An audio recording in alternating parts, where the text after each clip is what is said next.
Get ready for the Ochelli effect. December 5, 2024, allegedly, according to that thing we call a calendar, and this is the Ochelli effect. Of course, you already know that because you found the show. If you were listening to me live, you'd be hearing me just after 8 p.m. Eastern time in what we used to call America and all that good stuff on a Thursday or a Thursday. But guess what? You're probably hearing the podcast. No matter how you're coming to the show, welcome to it. And I obviously would love for you to come by and visit the site at Ochelli.com because most of you catch it through your various podcatchers, du jour, and all that. So anyway, put it all aside. I've got something completely different tonight. Is Chuck going to talk JFK stuff some more? No, I think I'm kind of done with that for now, unless you guys call up on the Friday show and insist on talking about it. We're going to put it aside for now, although I had an interesting meeting that I'll discuss with you guys tomorrow night, but I had the meeting today. I have to kind of process it mentally. However, this does connect to my recent activities. I was at Lancer. And obviously, and I've been talking about it all, week and a half since I've been back about, right? Something like that. Anyway, whatever it is, as we get toward Christmas and everybody's hitting JFK burnout, I thought it would be great to change things up. I met a guy who happened to be hanging around with Mike Swanson at the conference. I think it was a Sunday night. I think it was Sunday. Might have been Saturday. Who knows? My days bled together because I was the MC and I was also responsible for a bunch of other stuff at the conference. So it was what it was. But anyway, at the hotel bar there, it comes up that this guy wrote a book on Jack Nicholson. Yes, that Jack Nicholson, the actor, right? And, I'm interested in him and his movies for sure. It's classic stuff. And Nicholson's a legend and all that good stuff. I don't know too many people who decided to write books about a guy like that. Plus, I'm from New Jersey. Nicholson has some connections to Jersey. Just saying. So you know that automatically piques my interest. But also, he's done podcasts about Stanley Kubrick. Maybe we'll get into both of these things in the next hour. Okay, so Scott Edwards, how are you doing tonight, sir? Very good. How are you, Chuck? I'm okay, and I want to mention the title of that book. It's Quintessential Jack, I think, is the main title. And let's just take a look at the cover real fast because I know I just went through the links. I was just at it on Amazon, and believe me, if you check the show notes, you'll find the links to go get the book plus the publisher's website and all that. Yeah, Quintessential Jack. All right, so Quintessential Jack, the art of Jack Nicholson on screen. There you go, title and subtitle. And it's a light blue book with a picture of Jack grinning on it, by the way. So, Scott, first, it was nice to meet you at Lancer, I want to say. Cool guy to hang out with, even if you didn't have a reason for me to bring you on the show. But you do.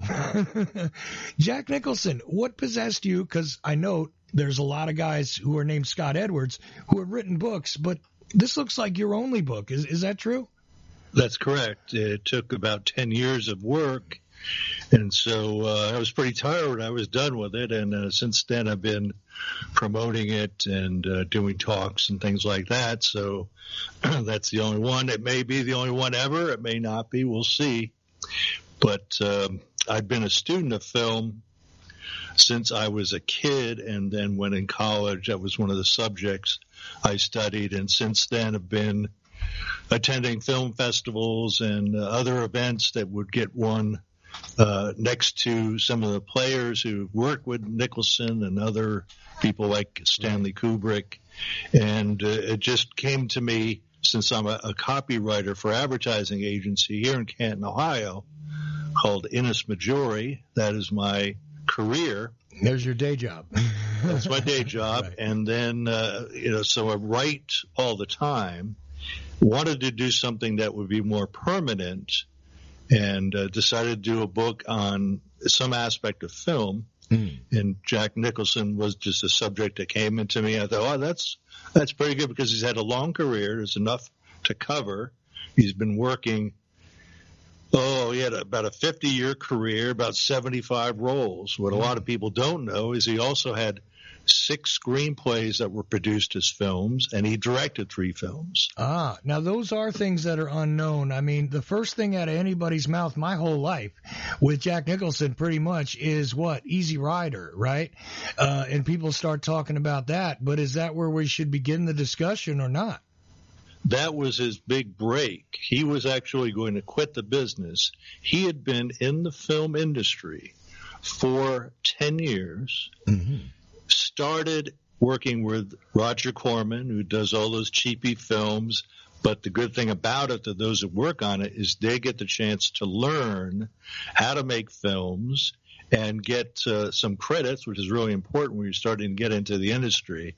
And he worked with Corman, had a pretty good start, and then things didn't go all that well as far as his career. And actually, he gave himself one last year, and that's when Easy Rider hit. It was a complete fluke. He'd been working for, think about if you're in your particular career, and after 10 years, not only haven't you made it, but things have gotten kind of worse. Right. Well, and look, working with Corman, and by the way, that's a common thread there between Kubrick and Nicholson, right? Because didn't Kubrick get his start also with Corman, or am I mistaken about that? He did not. Francis Ford Coppola did. Coppola, that's who it was. I knew it was one of the big filmmakers, and I'm trying to think which one was it. It was Coppola, right?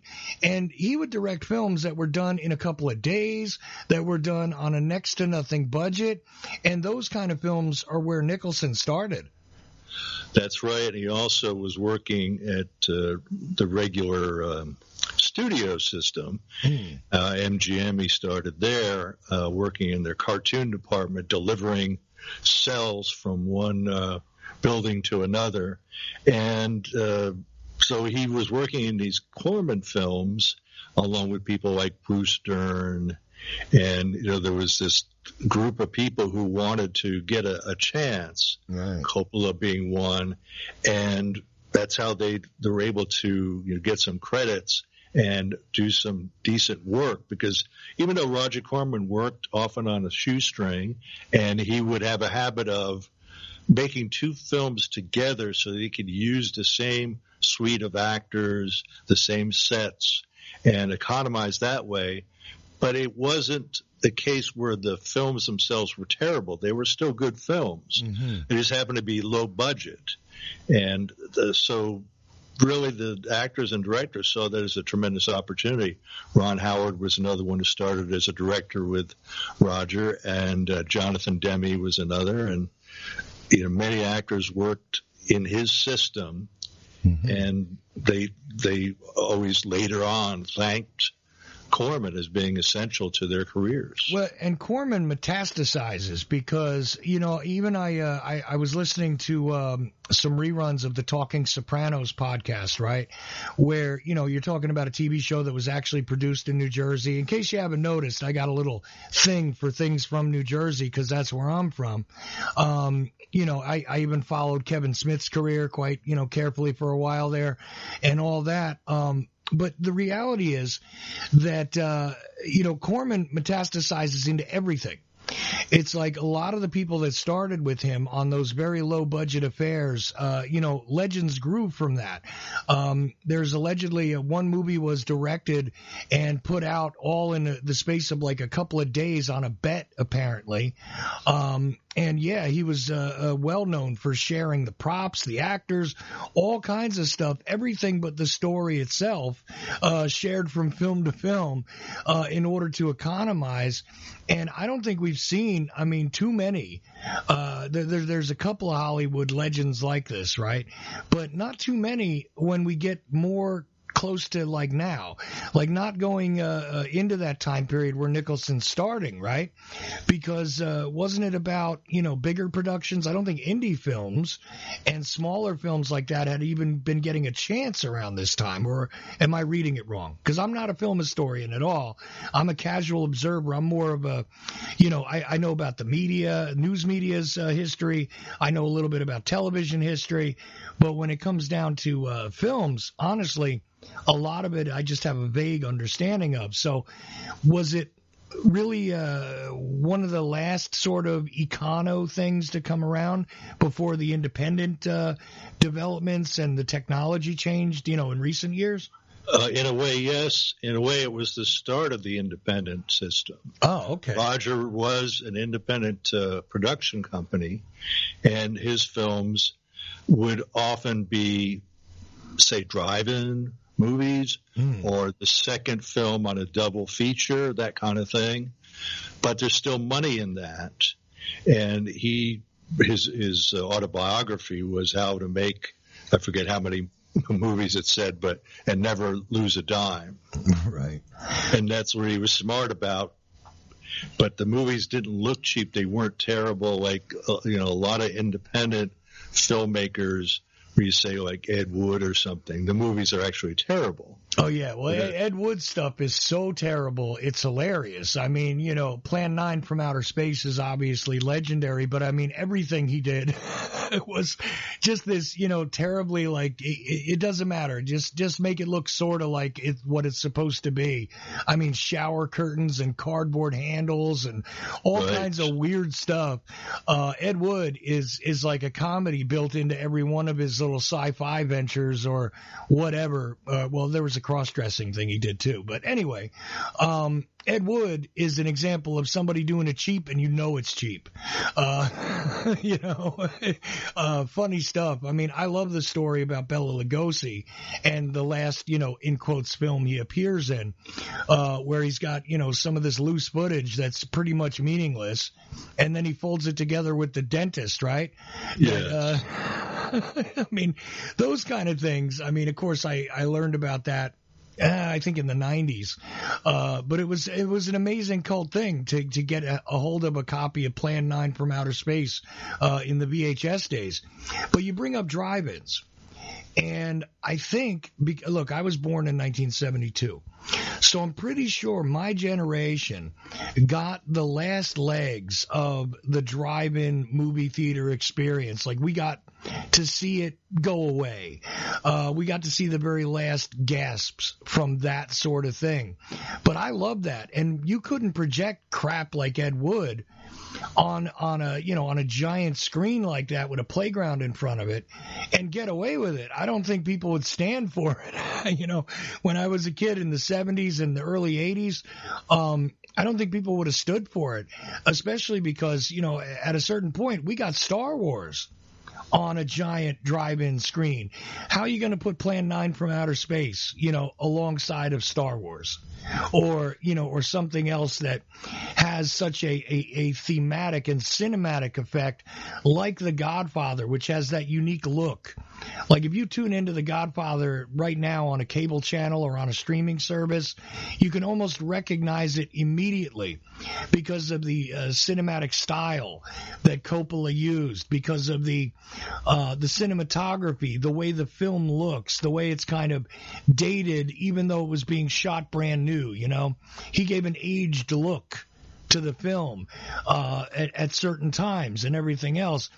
You put that up on a screen and then you were to slap like an Ed Wood feature up there, it would have been a horror show. People would have left, I mean, they did put out things like Kentucky Fried Movie and Creepshow too during this time period, which were kind of funny and, more low budget affairs than these other things. But what about that? I mean, the drive-in movie experience, even when they talk about Easy Rider, I hear film historians kind of reminisce about that time period with the drive-in theater. So, I mean, it's definitely a different era when Nicholson gets his big break, right? Right. Now, during that period, there were a lot of genre-type films made by these lower-budget producers like Roger Corman. Mm-hmm. You would have, and biker exploitation films was a category of film that was popular at that time. Right. Easy Rider could have easily been just another one of them. But instead, there was something seen in it that was special. It won awards at the Cannes Film Festival that year, and that's really what broke it, is the news about that.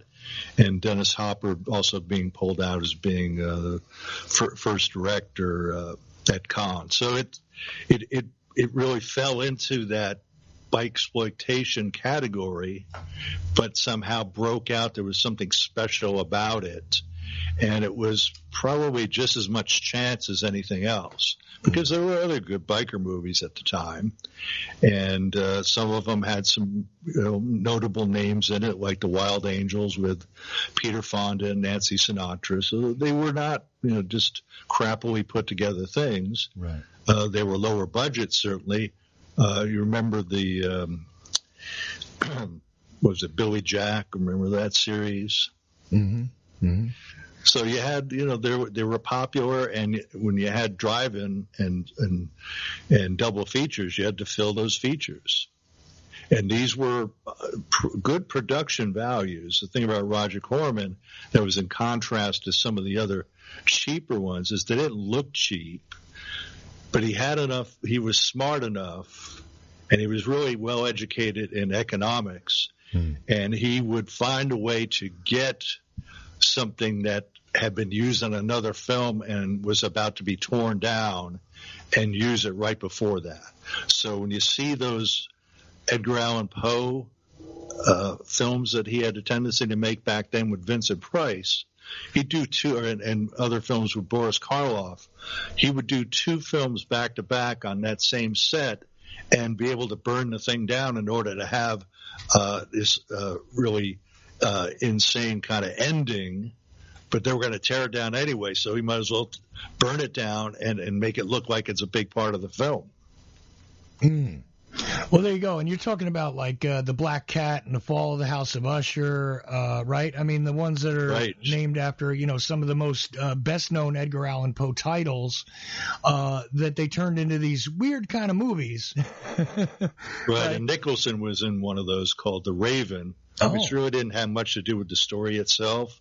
Right. What Roger tended to do is use the bare bones of what was in the original stories and create something that had the advantage of using the Poe name, because it's in the public domain, of course, being from 1800s, right. And putting together these ensemble pieces with people like Vincent Price, Boris Karloff, Peter Lorre, and so on.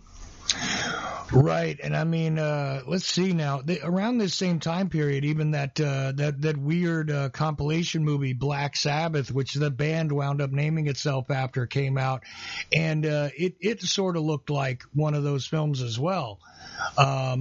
Similar to the stuff that you should find on the old VHS shelf with the likes of the Black Cat and the Fall of the House of Usher and all that. But I mean, did you ever see the movie Black Sabbath, by the way? Yes, I did. Some of those European films are also really great. Black Sunday with not Barbara Shelley. I can't think of her name offhand, but really there was a period in the early 60s where people like Roger Corman and some English and European directors put out some great stuff that would be considered genre films, horror films, but had really excellent production values and come across really well even today. They're not really dated. Right, and this is before the age of the slasher film when, Black Christmas and Halloween come in the later 70s. This is, a decade before that and more. Right. Gothic type films. They were more gothic than they were horror, right? It was like sort of semi-creepy.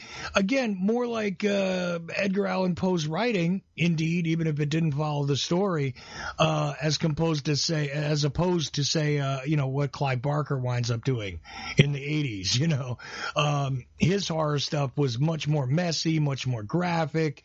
The weird things going on in some of these other films were just sort of creepy and odd, dark and dingy and all that. But really, it was an art that was lost, though, it seems like, right? I mean, coming into the 70s when there's a lot of cheap genres, including you mentioned biker exploitation.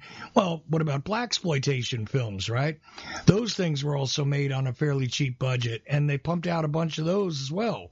In the 70s, right?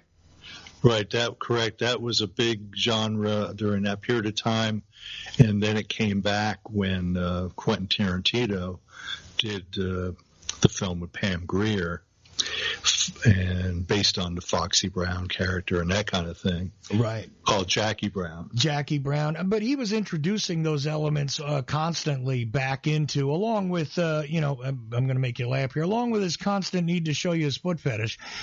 He was showing you, some of the blaxploitation stuff, and stylistically also showing you some of the things that came with the Bruce Lee films even, because he was definitely wearing his influences on his sleeve. But let's get back to Nicholson, because he gets his launch with Easy Rider. What is the next stage in his career, right? That's his big break. But then what happens to him? Because, again, it seemed like when I was a kid, it went from Easy Rider to here's the latest thing that Jack is doing. Or, hey, don't forget about, what do you call it? The Stephen King movie, right? Where he's the proprietor at the hotel and all that stuff, and that's a whole other experience. Right, The Shining. That was in 1980. But the thing that happened after Easy Rider broke him. Mm-hmm. That was his breakthrough.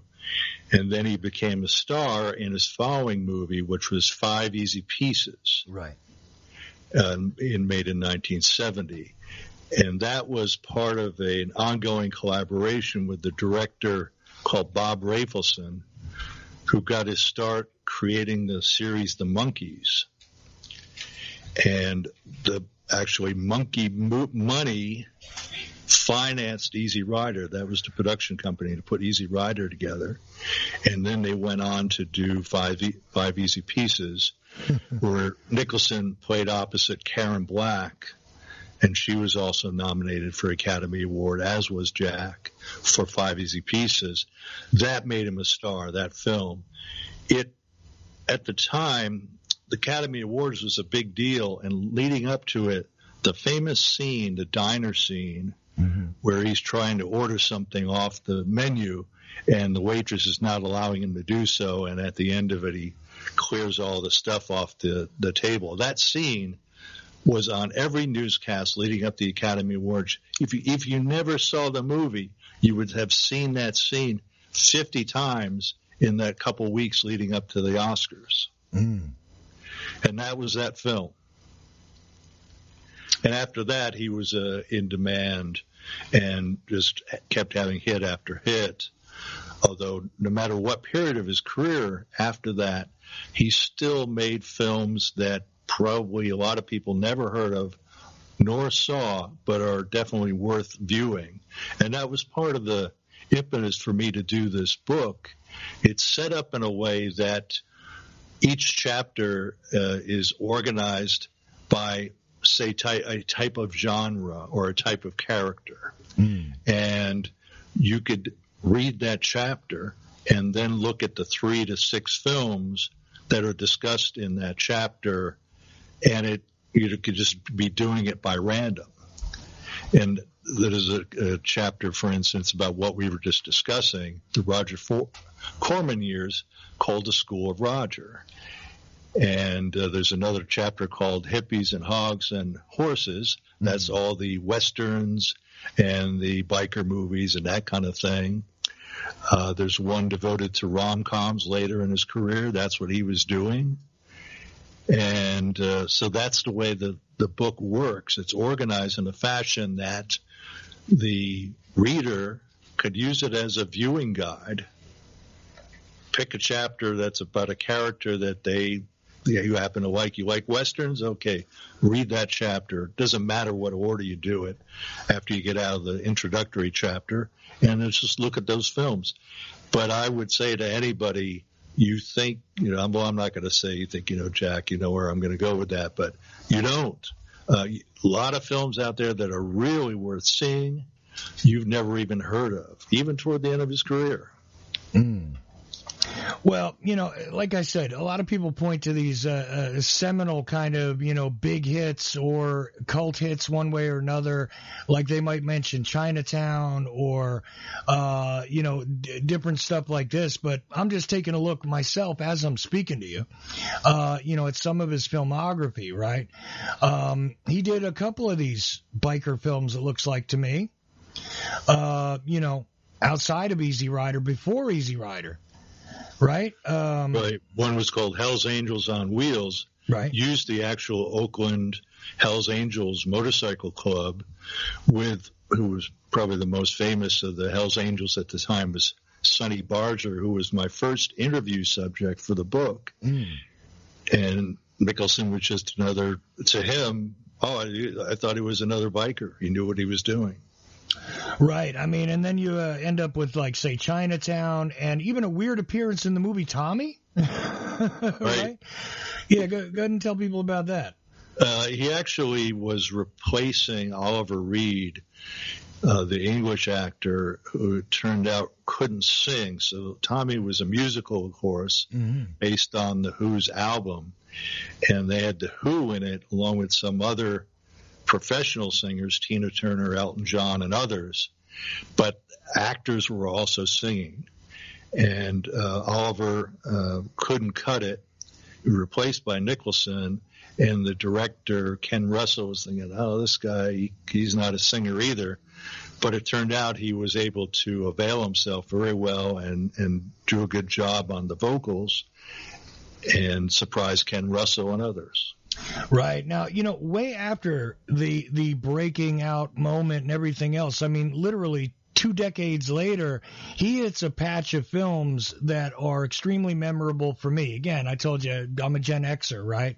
So, his role in The Witches of Eastwick and Broadcast News and Batman, right? And then in 92, A Few Good Men. And, that's one of the most, or at least for 15 years at least, was one of the most quoted movies around, right? Everybody, still today, people, you can't handle the truth, right?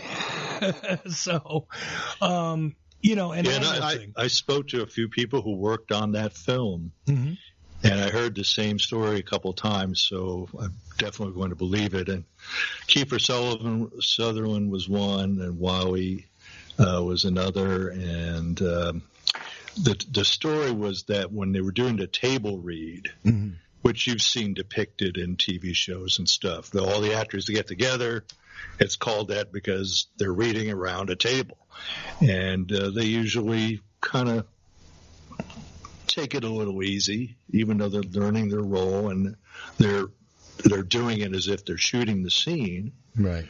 But what was described to me was that Nicholson, when he came in, he did his, that scene, for instance, most famous scene in the courtroom. He did it like he did in the movie. And they said everybody took notice, and it wasn't taking it easy when they were doing the table read. He set the standard, and they also said Tom Cruise looked like he was about to crap his pants, because here he was being made to look like, he was slumming it. So everybody had to step it up to reach the level that Nicholson was committing, even at the level of the table read. Right, because of his intensity. And by the way, back to The Shining, there's an intense movie altogether that Nicholson is the centerpiece on. And like I said, if that's like 1980, right, I'm a little kid back then, but that movie was super intense for me, because of the weird, creepy aspects of it, all amped up mainly by Nicholson's, behavior. And of course, we've seen that quoted and repeated everywhere from The Simpsons onto various entries, right? The Here's Johnny thing, the I don't know if you've probably seen The Simpsons thing, no beer and no whatever makes Homer blah blah blah, but that's all about no rest and relaxation, whatever it was he was saying about himself when he was typing that over and over again, right? Like, he was so believable in that role. And and people of course, mimicked the whole thing with him with the axe and chasing his family. And I mean, obviously, if you've never seen these films, you have to. But I'm just pointing to some of the highlights for me as you know, as a viewer.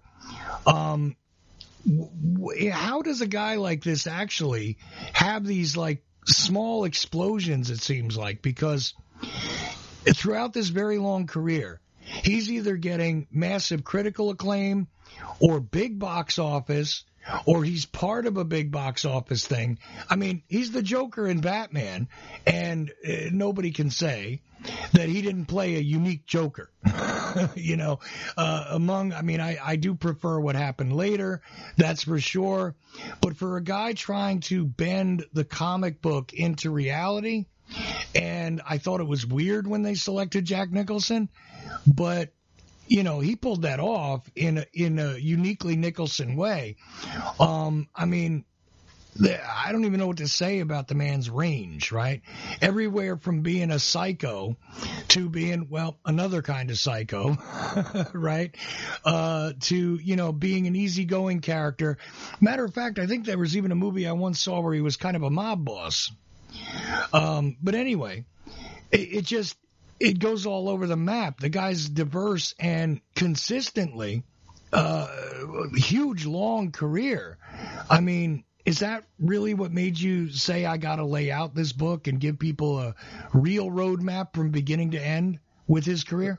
That's a big part of it because, like you say, you look at the list and it's amazing, the ones that you've seen and recognize as characters, how much different they can be, the range of character that he's playing. Mm-hmm. And in retrospect, it's interesting you brought up The Shining.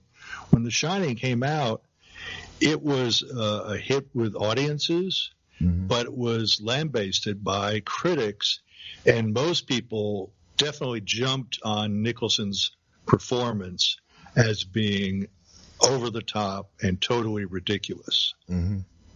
Now, in retrospect, it's considered one of the top-rated horror films, and he is an essential part of that, of course, playing the main character. Right. But at the time, it was, Jack is just playing Jack. He's taking the money.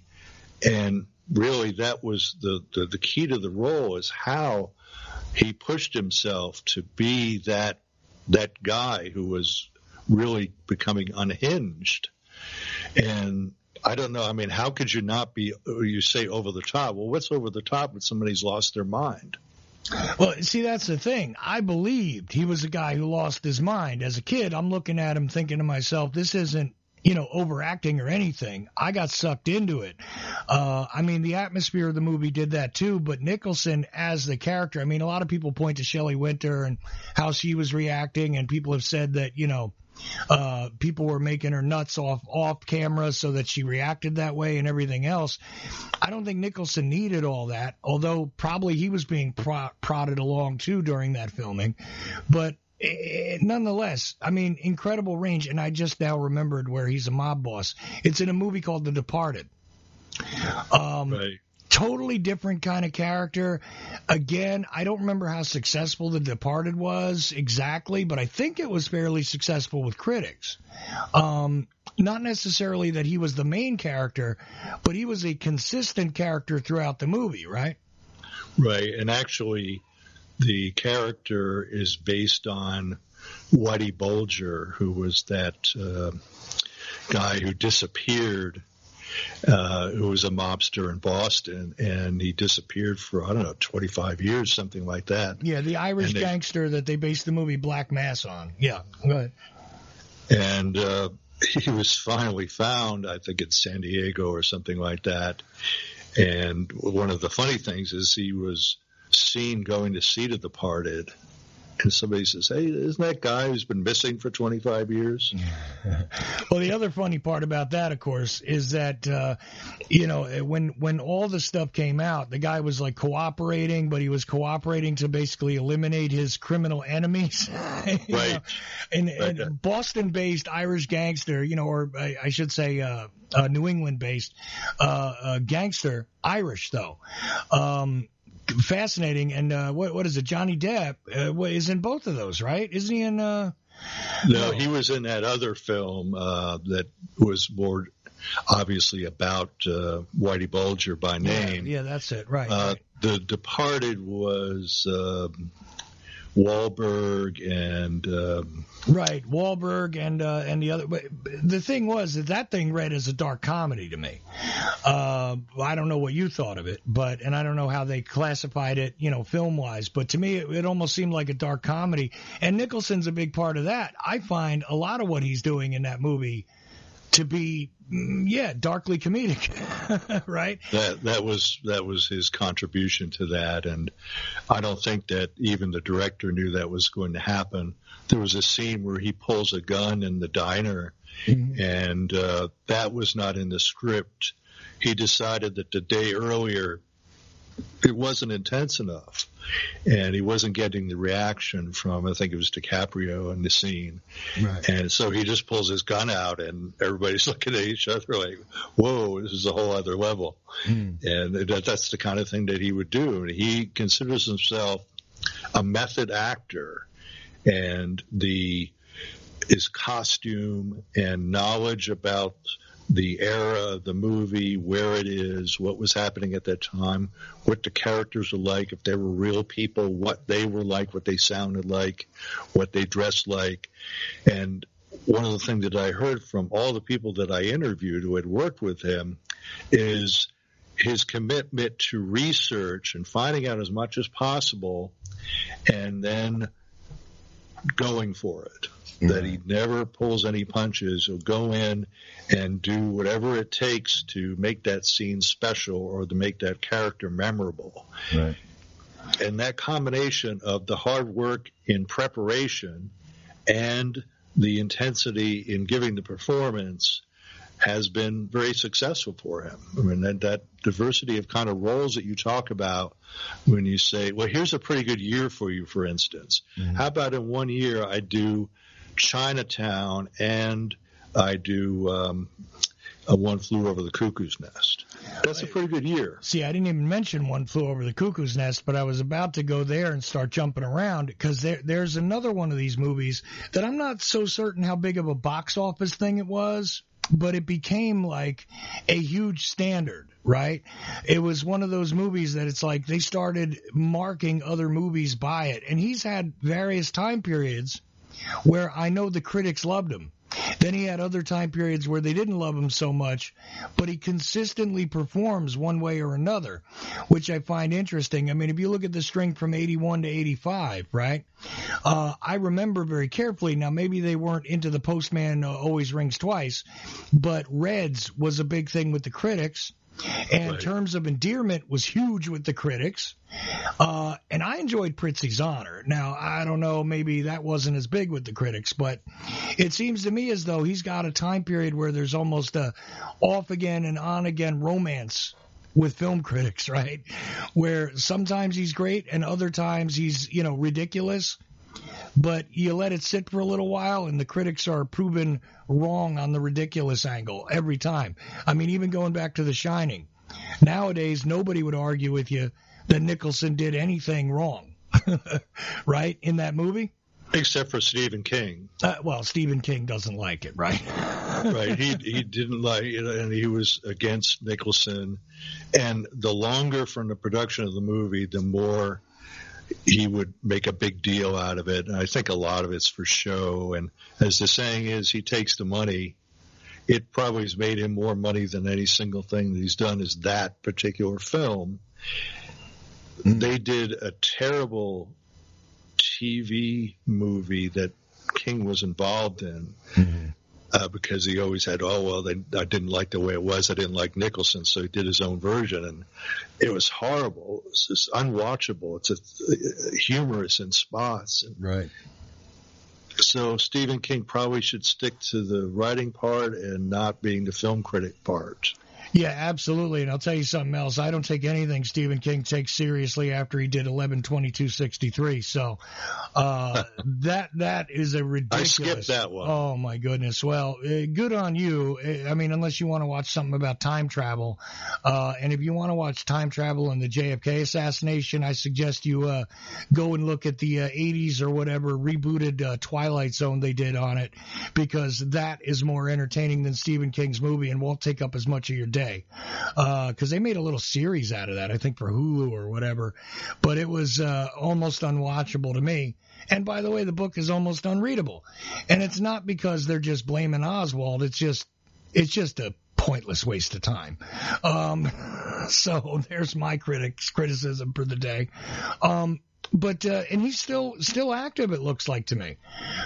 He's producing stuff and a few other things, right? I mean, how far, since your book was published a few years ago, you had to have ended off, around 2017? Yes, but he hasn't worked since then. His last film was really as a favor. It was a rom-com, and he played a small role in it. Called How Do You Know? It had Owen Wilson and then Reese Witherspoon. I thought it was terrible, but I was obligated to watch it 3 or 4 times because that's part of the process of doing the book. Right. But he hasn't worked since then. He never said he retired, I think because, and this is only a guess on my part, that he just wanted to, with dignity, stop working but not bring attention to himself and says, I'm going on my last tour, like the rock stars do, their never-ending final tour. Yeah. And he just bowed out quietly. Yeah, the Rolling Stones, I think, 1989 or something, were supposed to start their final tour. I think they'll be on tour this year again, or maybe next. We'll see. If they, if 2 or 3 of them survive, I think they're going to try. It just is the way it is.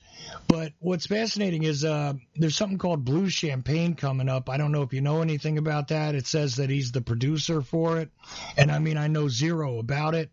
But, a couple other things where he gets some special thanks in Jill and Jack and Supermensch. And what's that sound on my head? It's just a thanks from the director, I guess, in a short. Right, but he hasn't actually worked since, I don't know, early 2010, something like that. Right. And, I mean, with the retrospectives of Chinatown, I mean, there's some new archival footage out there of him, maybe. But outside of that, yeah, I mean, but still, very long career. So let me transition into the other thing I wanted to talk to you about, though. Because listeners to my show are well familiar with the idea that, Stanley Kubrick is the guy who faked the moon landing footage. This kind of thing. Now, I don't discuss that on my show. Okay. Let's keep it that way. Yeah, okay. There are two things about Kubrick that I would wish people would just get tired of bringing up, and that's one of them. Okay. And the other one is how Kubrick supposedly contributed to the mental illness of Shelley Duvall after doing The Shining, which is easily debunked because after that she continued to work, and even a few years after that was an executive producer, was one of the writers and host and actors on an HBO series, Fairy Tale Theater, which ran for about 4 or 5 seasons. Right. This was after she supposedly was ruined by Kubrick. So I think even a logical looking at the situation would say, well, maybe that's not the case. How could you create a series and be the main creative force behind it when you've been ruined by the director 4 years earlier? I mean, I do believe that he might have done things to increase the tension, maybe gotten her exhausted, and maybe if you talked to her right after filming The Shining, you might have thought that he contributed to her problems, but Absolutely. She did recover. That part is true. Yeah. And there's a documentary that Kubrick's daughter actually put together on The Shining, and you could see that Kubrick is actually pushing her pretty hard and not being all that nice to her. And but every interview she ever did where the subject of Stanley Kubrick came up, she always said that she was glad she worked on it, and that it was, though very tough, because she had to cry all the time and be scared all the time in the film. So it was physically taxing, because every day to be in hysterics isn't that easy to do. And if you try doing it, you eventually become that way. So temporarily, she was probably negatively impacted by it. But in every interview I've ever seen or heard about, she always talked about Kubrick in a positive way and said, yeah, he was tough on me, but I was always glad I did it. Right. And the thing is, look, if The Shining was released in 1980, a 5-year run from 82 to 87 of fairy tale theater like you're talking about, they did some basic stuff, the Frog Prince, this kind of thing. Would she have been capable of participating in that production? Probably not, if she was really in that bad a shape. So she did continue to work, and I know she had other roles too. I mean, I'm not going to go pull up her IMDb right now, but okay. So those are the two things that you'd like people to stop saying. Right. Well, could you just give me one of the best reasons why the Kubrick faking the footage and all that makes no sense? Could you just do me that favor so I have that to keep with my listeners? Well, for one thing, you wouldn't need a Stanley Kubrick to do that. All you would need is something that technically would make that possible. He's a great director of narrative drama. You don't need that to do that job. You could have anybody who has technical prowess and the amount of money that it would take to build a stage set that looks realistic and technicians to pull off shooting it. You don't need a great director to do that. So where that came from, I know there's little snippets of things like the sweater that Danny Lloyd is wearing in The Shining, where it's got Apollo 11 on it. That's supposedly a clue. But like a lot of those Paul is dead clues, I think Paul's alive. I'm pretty sure. Yeah, well, that's another weird thing where this guy was replaced by somebody. There was a car accident. Oh man, and at the end of the day, I almost want to know what the point of it is. If the moon landing was faked, like you said, you wouldn't need Stanley Kubrick, but you would need a good visual effects guy. Right. Right. Now, there's a book devoted to this that debunks everything, all the things that people bring up and say, oh, this is the proof, and why is the flag not moving, and all this other stuff. Right. There's a book by a guy named Philip Platt, Platt, and it's about this debunking the hoax. And we just look at that, and he addresses everything with great logic and says, no, it's different because there's no atmosphere. There are a lot of things that somebody who's smart enough, who isn't somebody who just likes making up crap because it sounds interesting. I don't know how it became a big deal. I had heard it, and then it just never died. But my thought about the final point made on this particular subject was, you might have seen this footage, but Buzz Aldrin, who was the second guy who stepped on the moon, right, and is still alive, he was being followed by some jerk off with a camera, endlessly being harangued about this.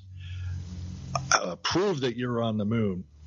So at one point he turns around, and he's 82 years old at the time, and this guy's in the prime of his life.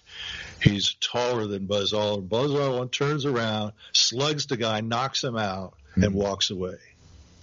That's the ultimate answer to that particular question. Yeah, do a Buzz Aldrin. And that guy does a podcast now, by the way, and continues on with He does.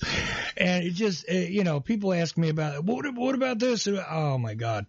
It's one of those things I just shake my head at, But anyway, what inspired the work on the podcast though about Kubrick? I mean, there's a lot of people who've done stuff about that, but you've also participated in this podcast. What happened there with you? Well, I've only been on a couple episodes of it. There are over 70 episodes of the podcast called Kubrick's Universe. Kubrick's Universe. Kubrick's Universe, mm-hmm. And it's any podcasting way that you choose to get yours, as well as on YouTube.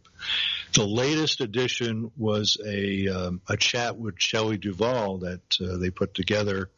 And nice. We're able to, the sound quality of it wasn't great at the time, but there's been advancements, and this another overused term, AI, or allowed people to work on that interview and get it so you could hear Shelley's comments during that. That was the latest edition. And like I said, there have been over 70. There's a segment of a series of shows that have been devoted to each of the 13 films that Kubrick directed. 4 of those have been put out, and the remainder of them have yet to be had the post-production done on them. And so they'll be out. So my only participation thus far has been in those first couple. I'm on the other ones. But the way it works is it's a group of people who are either been a part of the industry. There's a film critic, there are authors on film, but also people who are students of Stanley Kubrick's work get together once a week as part of something called Stanley Kubrick Appreciation Society. Okay. And we have a topic each week and go over it. And sometimes it's reading together a book about the making of Eyes Wide Shut. Sometimes it's it'll be we'll watch a documentary together and comment on that, take breaks. Mm-hmm. And part of the history of this is that we did an episode each on the 13 films. So I'm not really involved in the podcast itself, other than being part of the discussion, the round robin discussion that became a couple of these thus far. But every week, it's really great to talk with people who have a really intense interest in the same subject. And you know this for having been involved in JFK Lancer and some of in your show, mm-hmm. that there's really something great about people coming together who have a lot of knowledge about a particular subject and respect one another's opinions, so that when we get together, it's by Zoom, mm-hmm. and there might be anywhere between 7 to 12 people on a particular week having these get-togethers and discussions for about an hour and a half each week. And we learn from one another. Everybody's got a different insight. Somebody spoke with somebody who knew this. Somebody read this book. Somebody saw this documentary. Right. And it's really great to see how it's a complementary process where all these people take a turn and talk about their particular insight, and then that'll bring a thought from somebody else. So, well, now that you mentioned this, there's that. And it's a tremendously enjoyable. I'm glad that I really stumbled upon it, mm-hmm. and I'm glad that I'm part of it just about every week, this discussion, and some of which have turned into podcasts. Right. Well, I'll tell you, if we tried that in JFK land, though, you could never put 7 of us together, because we would all fight with each other. I'm wondering about, the coverage of Eyes Wide Shut, though, because there again is something else that used to come up in what was alternative media a lot, because of its, connection to the elites, and this right. kind of thing. There's been a bit of a metamorphosis in conspiracy culture, I will call it, over the past few years. Things have changed a lot. And, it might have been that they were discussing this is what, rich people do, and the sex parties and all that kind of stuff. Did you guys do an episode on that yet, or is that coming in the future? Do you know? we've discussed Eyes Wide Shut actually over the last few months.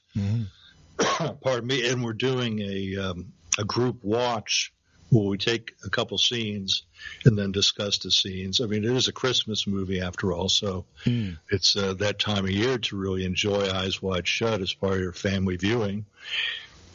And so we'll be discussing that. And one of the aspects, as you bring up, is the social stratification, different levels that we really don't think of as being part of the way things are in the U.S. and think of that. We think, oh, that's something that people in England are like and people in India.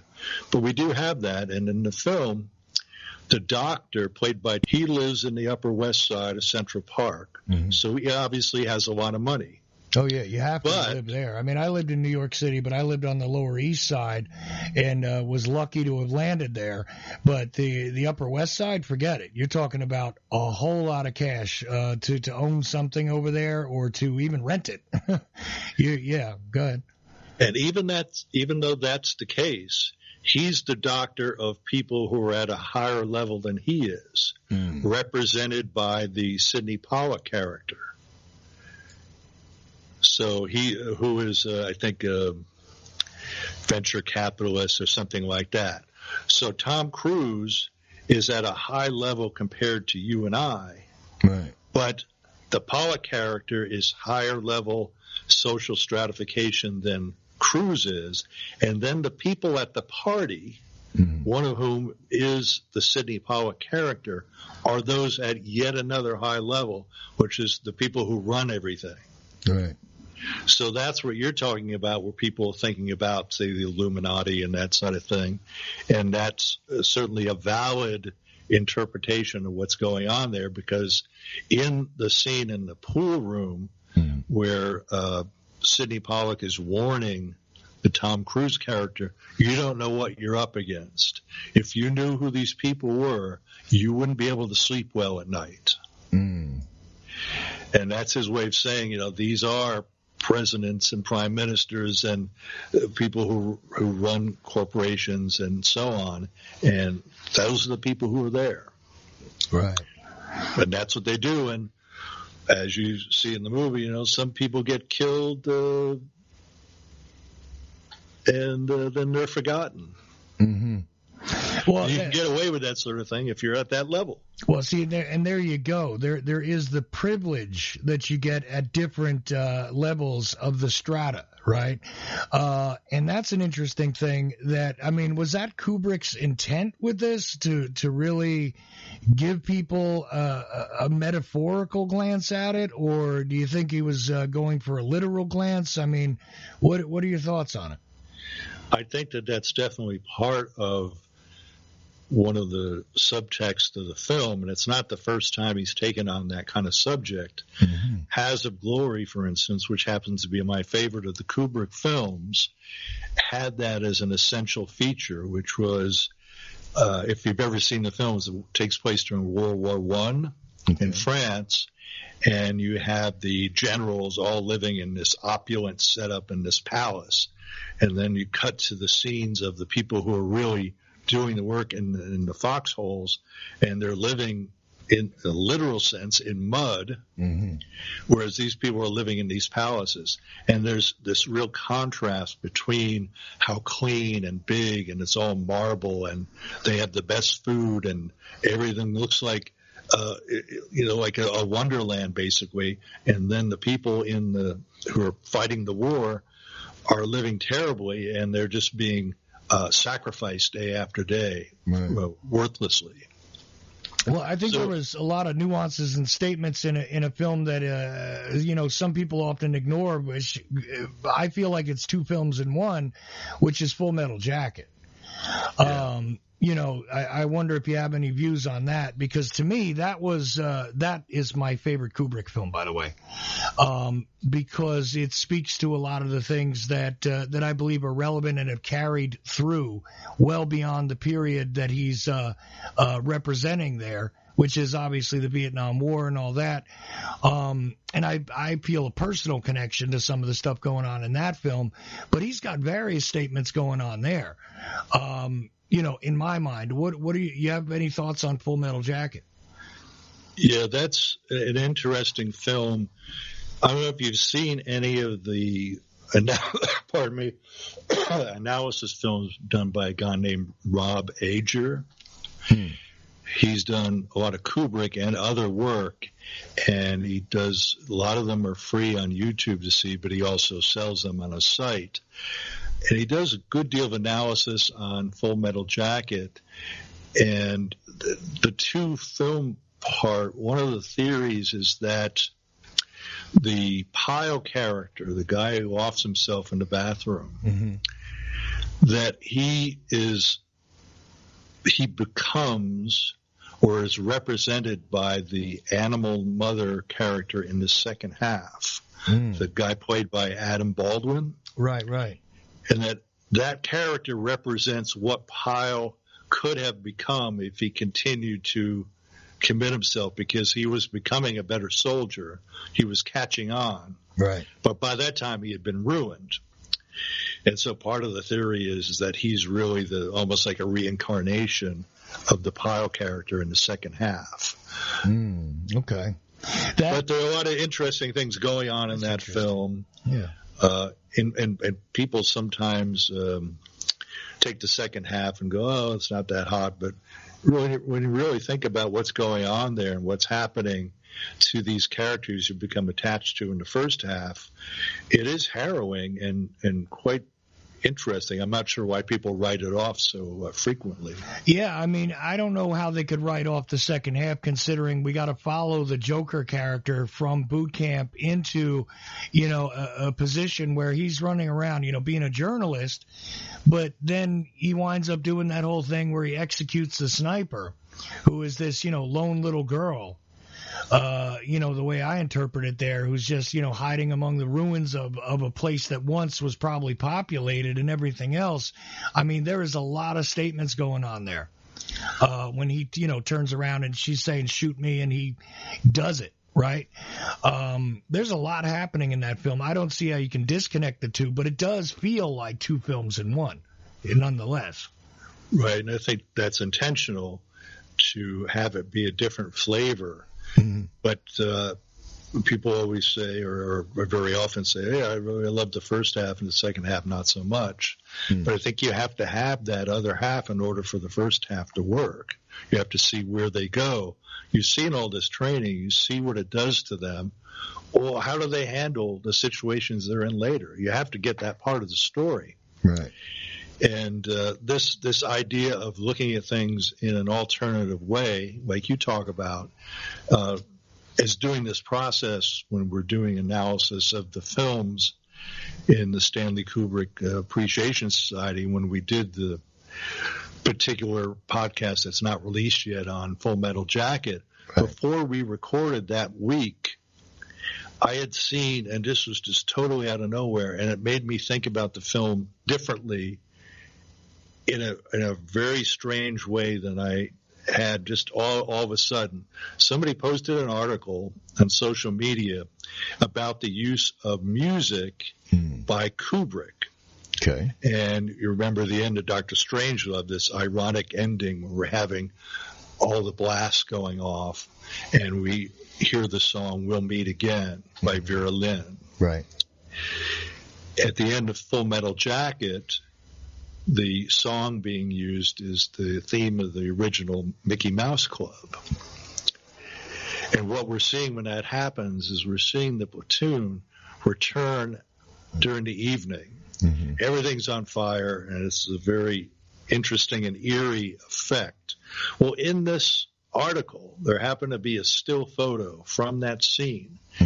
And I had this thought that, and I have to say, it hit me so intensely that when I discussed it during the podcast, I actually broke down because of how emotionally it grabbed me. Was that my interpretation of it was that if you look at that image, if you remember, since you say it's your favorite Kubrick movie, you've seen enough to know what I'm talking about. The soldiers are all in silhouette. You don't see. And they're singing, and that fire is all in the background, like you said, and they start to sing the Mickey Mouse theme. like as they're walking, right? This is the scene you're talking about. Right. Yeah. And when I saw it as a still image, I interpreted it in my mind in a totally different way than having seen it in the movie many times. Okay. And it hit me, oh, they're ghosts. Because the sniper took everybody out except for a couple, and you saw what, then he had to take out the sniper. Well, it's still daylight at that point. There's still hours left before this scene happens. Well, I'm looking and going, none of them made it.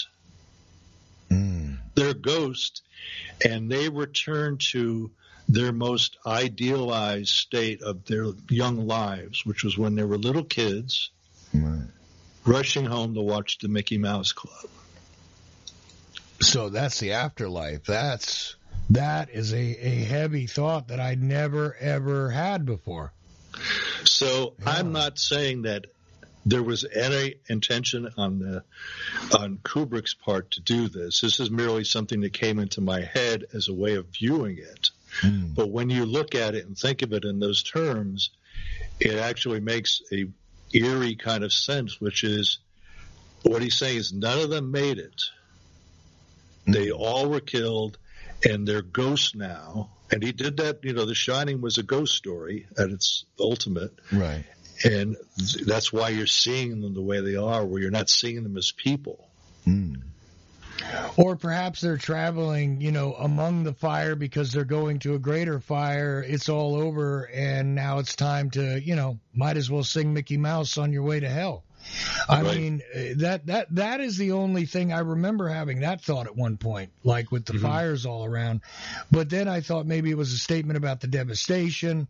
I mean, there's a lot of ways to look at this. And that's one of the great things that's interesting about Kubrick's films is there's always something there. And he never got to the point where he would do interviews and explain. People would ask, well, what's the meaning of the end of 2001 and all that sort of thing. Right. And he would, not do many interviews to begin with. But then what he did, he would avoid getting that specific, but because he thought that it would ruin it and not be as interesting if the viewer wasn't putting themselves and their own thoughts into it. He actually encourages that, wants that, where you're making your own interpretation and you're an active part of the process rather than going, well, what at the end of the movie meant this. It's not as interesting. It's not as intriguing. You wouldn't be talking about it 50 years later for 2001 or 1980 was The Shining. You wouldn't be talking about these things if they were so obvious. And if he had gone out and explained everything or written a book about his films or whatever, and he never did any of those things. Right. And for the same reason, I think that David Chase doesn't give you the answer to what actually happened at the end of The Sopranos still, right? What is it, 15 years later, and he's not answering that question. Why? Because people are still discussing it and interpreting it. Is that, he didn't hear the shot, so he's dead, just like you discussed in a previous episode, etc. I know it's comparing TV to film, but I feel like it's almost the same thing, where I'm not going to give them the answers. Let them get them on their own and let them figure it out. And meanwhile, people will keep discussing it and rediscovering it and having to examine it and go over it. And that might be what it's all about. So I want to thank you because you spent more than an hour with me. And again, you're the author of the book, Quintessential Jack, The Art of Jack Nicholson on Screen. Scott Edwards. And I'm also going to give you a link to a Facebook page, the publisher's page on this, and the Amazon link to go buy it. Unless you have another preferred link, you could send me that for them to buy it from. The publisher is the best bet because it's actually on sale 20% off everything at the publisher's site through the end of the year. And it's just the code is Holiday 24. And you get that 20% off. Great. Okay, so you know what? I'll drop the Amazon link, and Holiday 24 all together as one word, right? Is the yes, sir. Okay, holiday. And they show it on the site, too, so even if you don't remember it, it's easy to find. Oh, excellent. So you can get a discount if you go to the publisher's website and buy Quintessential Jack, The Art of Jack Nicholson on Screen by Scott Edwards. And again, chance meeting at Lancer. And I have a feeling that I might want you to return and answer some questions maybe from some listeners, etc. There's somebody in the chat room mentioning that they like the Billy Jack thing. I think that was back when we were talking about the biker movies. Mm-hmm. Let's see. Kubrick may have only advised on the Apollo op. Okay. Well, look, you can take it any way you want, but I don't believe that Stanley Kubrick gave us that footage. I'll tell you that much with absolute certainty. But he did give us a lot of films, and Jack Nicholson gave us a lot of characters, and Scott Edwards gave us a lot to think about. So there you go.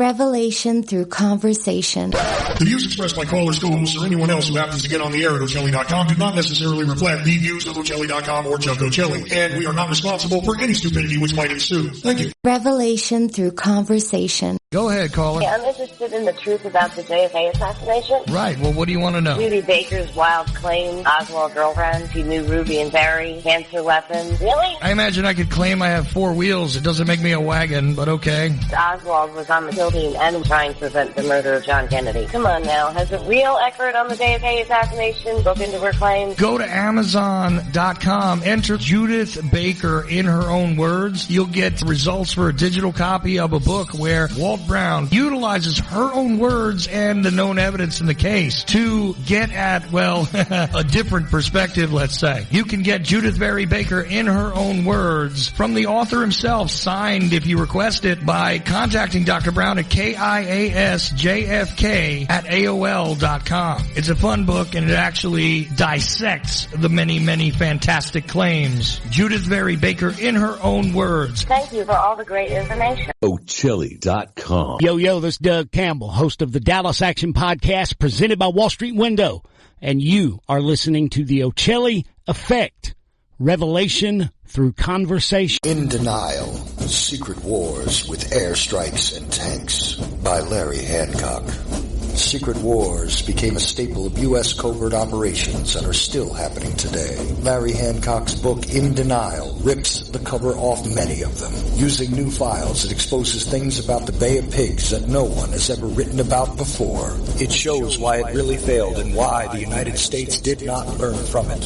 It also shows why other countries today are doing secret operations with more success. This is the book that puts what some want to deny into the light. In Denial, Secret Wars with Airstrikes and Tanks. Larry Hancock.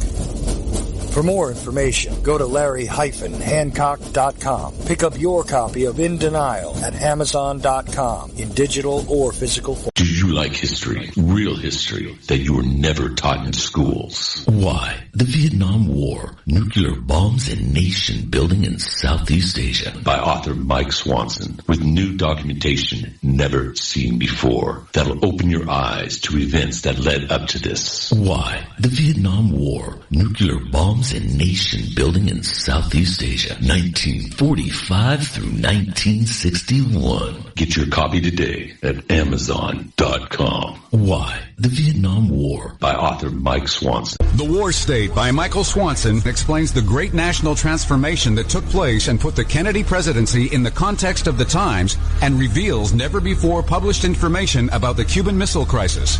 President Kennedy would not have been assassinated if he had been president 200 years ago. His assassination took place in the context of the Cold War and the rise of the national security state. Before World War II, the United States was a continental republic. In the decade that followed, it became an imperial superpower. Generals such as Curtis LeMay not only wanted to invade Cuba, but knew that there were short-range missiles on the island armed with nuclear warheads that they could not destroy because they were on mobile launchers. Their invasion could have led to a third world war, and they wanted to go to war anyway. The War State by Michael Swanson reveals why and will show you what President Kennedy was up against. For more information, thewarstate.com. This is James Corbett of CorbettReport.com, and you're listening to The Ochelli Effect at Ochelli.com. Nuclear holocaust. You know what uranium is, right? This thing called nuclear weapons and other things like... The Ochelli.com radio network. The Ochelli.com radio network.